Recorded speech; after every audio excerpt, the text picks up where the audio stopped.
Hey guys, this is Andrei from CFX Films here, and this is another video of me playing one of my older games. This one is newer than the last video, and this one actually inspired Elite Force. There's a mission here that will be a pretty clear indicator of what Elite Force was, where the idea came from, and what it was originally envisioned as. So let's jump right into it. And this isn't the full game. I canceled it after a while because, ooh, look at the weapons. I canceled it. Oh, that's so cool. No texture. Yeah, I don't think you actually get to use the M78. I don't think I got that far in the game, or I think I did, but look at these. Desert Eagle. Strength. You'll know why it's so powerful in a second. Okay, let's go back. Enemies. One type of enemy. Yep, and there's that Unity robot again. Deployment amount very frequent. Metarids. That's what I call them, the Metarids. Home planet unknown, of course. All right, let's click new campaign. Jump right into it.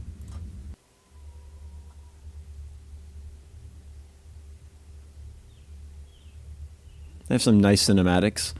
There's a lot of cheesy cinematics in here, but again, I made this when I was maybe 15, I think.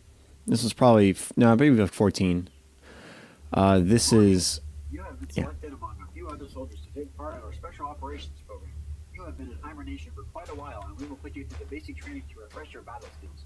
When you are ready, move to the next door and your training will begin. Cryotube 4. Yeah, this was actually kind of cool. So yeah, I'm in a ship in the very beginning, and you know we're moving. It looks very cool. I never finished all the detail because I thought, oh, I'm going to go back and add it later, but I never really did. So a lot of this is draft versions. And you saw there's a little guy that falls past the window. I added a little Easter egg that every once in a while in this game, you'll see people falling past the window. Or just falling past you. You'll know what I mean later. So it's kind of cool. There's some of my particle effects that I was actually selling on game prefabs. Back when Tornado Twins still had that running. Let's go through the training. We have equipped you with an M27 carbide assault rifle. Test your shooting skills with a target that will pop up momentarily. When you are finished, move to the next door. All right. Now, this was an interesting concept. It wasn't that bad at the time, and even though I look at it now and I'm thinking to myself, yeah, this is pretty bad, but there is actually a lot here that I had to work with that I learned so much from working on this. And there's a lot of there's a lot of code that I didn't reuse, but there are a couple of things I did, like this, for example. Great. When you blow up a box, it plays a sound. It was just it was about the tricks and techniques about how you can get the game to do what you want. By playing around with the engine. That time it was just a prefab that had a sound attached to it, and even though I didn't have a random sound, it plays it from a random sound at this time, I did in Elite Force. So every time you destroy the box, it's like he's actually talking to you, which is kind of cool. And the particle effects. My brother made this hallway, one of his first sci-fi models. I made these crates. Those textures. Ugh. Yeah, that's one thing that my games never had. Ooh, cutscene.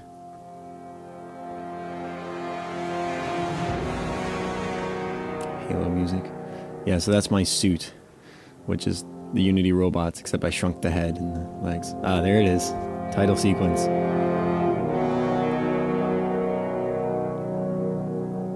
I thought it was cool at the time. I still think it's kind of cool. There's that body falling again. So May 7th, 2025. Yeah, so they're attacking this ship, and I have to go find the rest of my buddies. Oh my gosh, frame rate.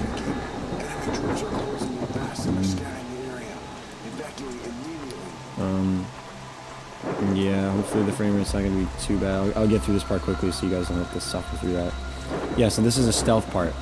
So I gotta be very stealthy and watch out for those guys with the flashlights. Okay, go, go, go, go, go. I can hide in the grass.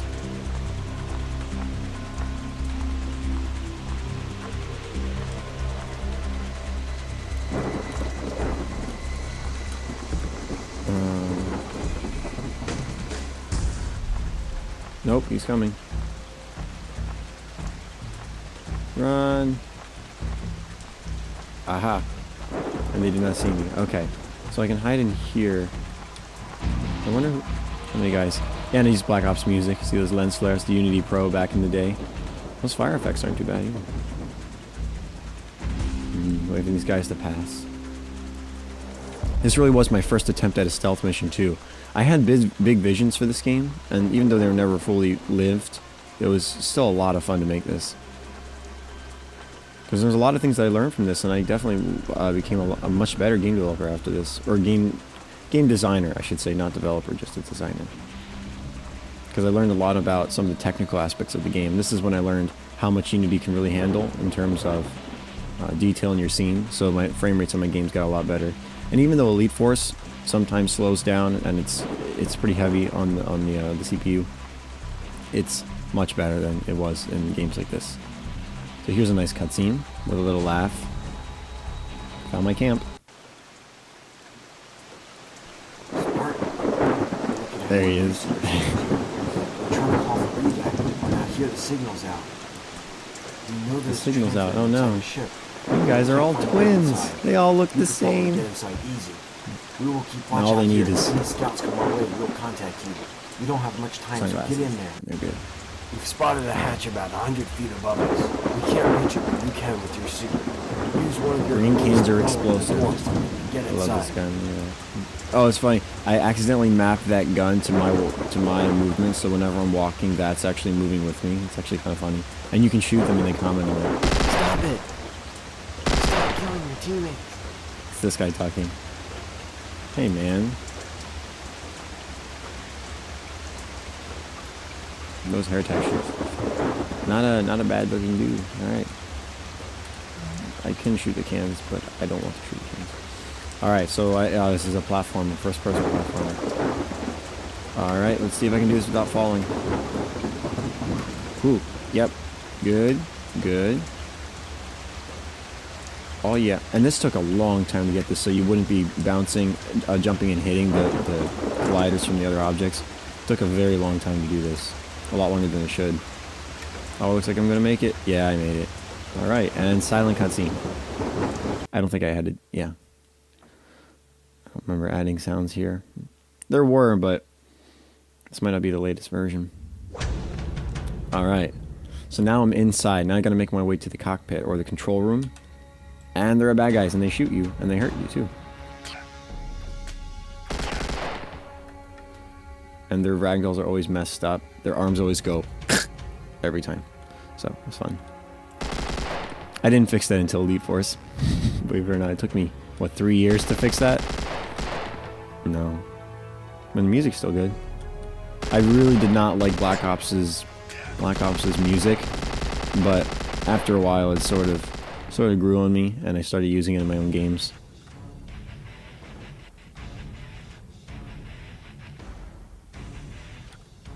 Yeah, I think that's the that is the Black Ops spawn theme. All right, let's make our way to here, to the control room, and you'll see this is actually where the Elite Force inspired mission was, or the mission that inspired Elite Force. Here we go. I'll show you, if I remember this correctly. Oh, I passed it already. There was a big hole in the wall. Is there anything out there? Oh, look, there is. Oh, wow. Yeah, see, that's the outside. Onyx Millennium. Frigate. Is that how you spell frigate? Yeah, I think so. Scout. Threat level 2 of 5. 5 out of 5. I think, okay, now I remember. I think this ship is called the Onyx Millennium. Why did I name a game after a ship that nobody has any idea? Well, I guess it makes sense if I really finish the game. Alright, well, let's send a distress signal. See what happens. And the alarm's gone off. Attack, everybody. Okay, here we go. Alright, I'm gonna get my grenades. Ooh. Okay. So I gotta make sure I survive. See, this is the part that inspired Elite Force. It's survival ways, so I'm waiting for my guys to show up, but while I'm waiting, and I couldn't program a timer because I didn't really know how, but while I'm waiting, I'm just shooting these guys and battling. It's actually kind of cool. I forgot where the music is from, but I really do like this music.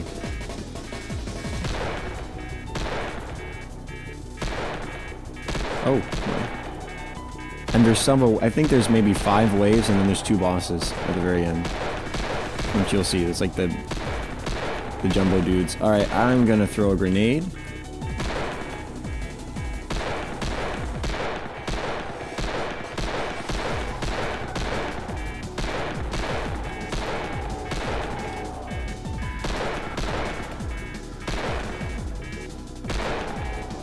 Oh, wow, that was fast.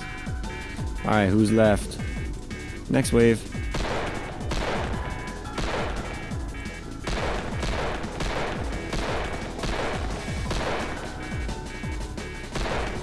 This is actually kind of fun. You know, and it really reminds me, this is really why I love game development, because it was just, I had the freedom to what I imagined in my mind, just my imagination was able to go free with these games and just be like, this is the kind of game that I wanted to play. That's really one of the reasons why I got into game development, because I was frustrated that I wanted to play a game that I wanted to play it, and there were no games out there like it.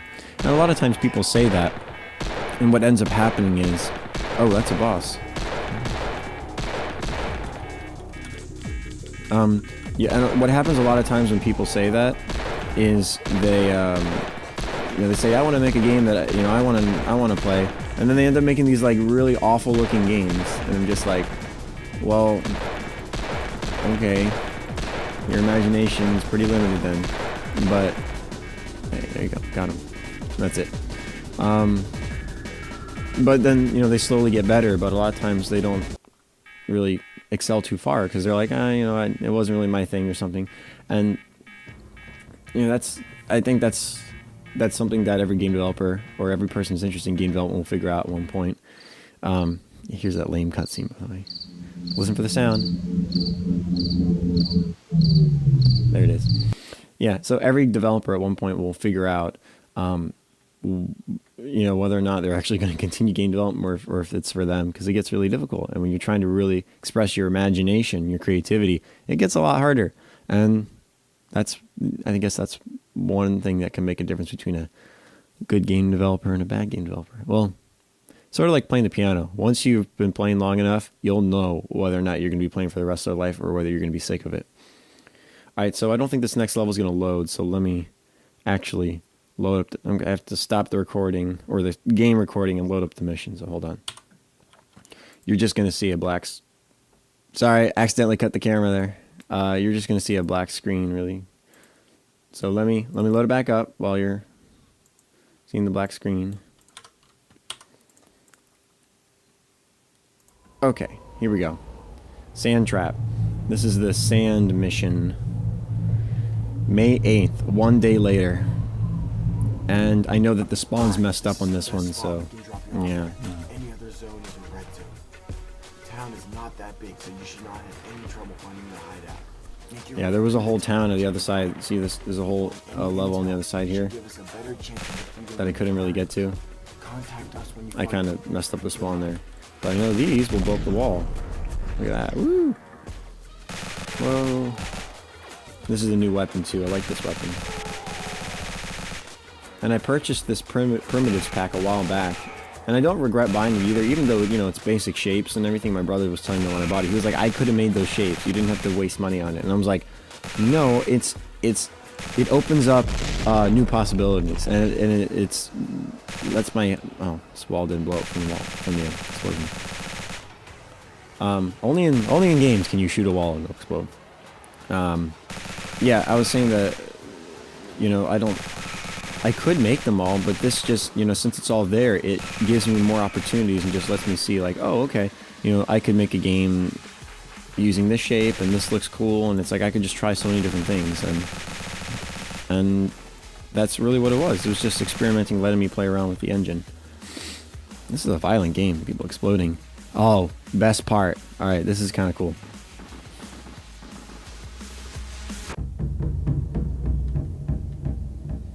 It's Shulgach's Millennium! It just came out of nowhere! It's about to fire! You have no time! Get out of there! Whoa, huge nuke blast. And that was actual physics, by the way. That was an actual explosion. And my little mushroom cloud. Oh yeah, there it is. And the ship coming out of the sky. I should have made the camera rumble, but I timed it so that body would fall right in front of the camera and the ship would go by. Alright, yeah, this is kind of cool. So I woke up, and now I'm dying. This whole area is destroyed. I move very slow. You can see that bloody screen is actually moving. Sort of like as my heart's beating, it moves in and out. But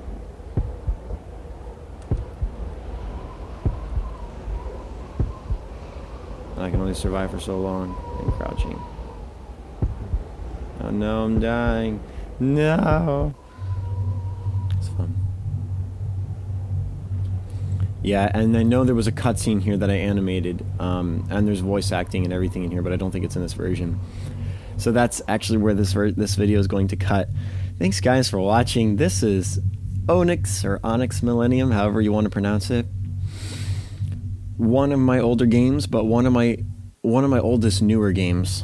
Or this is my oldest newer game. This came out the same time as Island Voyage and Night Shift, except Night Shift was the newest one out of those three.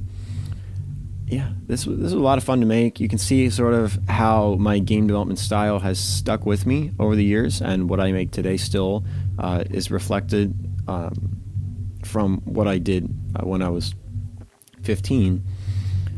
And I like it that way. I want to keep it that way. It's cool that I can still keep my style, and that's, not some things don't improve, like the 3D modeling. I mean, look at that. Isn't that a gorgeous 3D model? Yeah, not quite the what do they call it? What's the ship from Halo? I know this. The in the very beginning, not the SS. The Pillar of Autumn. Ah, yes, the Pillar of Autumn. This was I really loved the Pillar of Autumn, and I wanted to replicate it here. It didn't quite work out the way I hoped, but it's okay. Well, anyway, thanks guys for watching, and I hope you like this video. If you want to see more, let me know. I will keep showing you guys some of my pretty awful games that I thought were pretty good at the time. But yeah, I'll just keep showing you guys. And if you want to know how I made some of these too, I can just go over how I experimented inside the engine and the code that I used. But yeah, thanks for watching guys, and subscribe if you haven't, because I do this stuff often, and I have game development tutorials and audio production tutorials. I like doing a lot of fun stuff. So yeah, see you next time.